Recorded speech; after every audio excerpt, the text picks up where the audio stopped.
ئەم هەفتەیە کەرنەڤاڵی بەنێوبانگی ناتینگ هیل شەقامەکانی بە دەریایەک لە ڕنگ و دەنگ ڕازاندەوە. لە کاتێکدا ئاهەنگگێڕان بەشداریان کردووە لە گەورەترین ئاهەنگەری سەرشەقامەکان لە ئەوروپا کە هەزاران کەس بەشداری تیادا دەکەن. کەرنەڤاڵەکە باندی درامس و گرۆگەری سەماکاران و کەڤاڵی لەخۆگرت بوو لەگەڵ سەمایەکی پڕ جۆش و خرۆشی سەرشەقامەکانی شارەکە.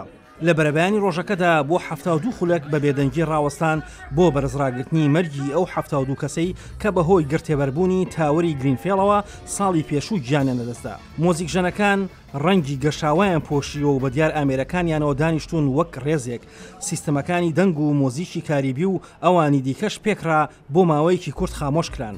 ئەو کارە ساتە زۆر کوشندەی ئاگرکەوتنەوەکەی بەریتانیا لە وەتەی جەنگی جیهانی دووەمەوە بێوێنە بووە. تاوەری گرینفێڵ کە لە 24 نوهەم پێکات بوو کەوتۆتە ڕۆژاوای لەندەنەوە کە لە بەرەبەیانی ڕۆژی 4 مانگی 6 2017دا ئاگری تێبەر بوو. کەرنەڤاڵی ناتینگ هیل بەلای ئەو شوێنگەی ئاگرکەوتنەوەیدا ڕادەبورێ. ئەم فیستیڤاڵە هێمایەکە بۆ پێکەوە ژیانی فرەنەتەوەی و فرەنەژادی کە مێژۆکەی دەگەڕێتەوە بۆ ساڵانی 60ەکان و ئاهەنگەکانی کۆمەڵگەی ئەفریقای کاریبیەکان.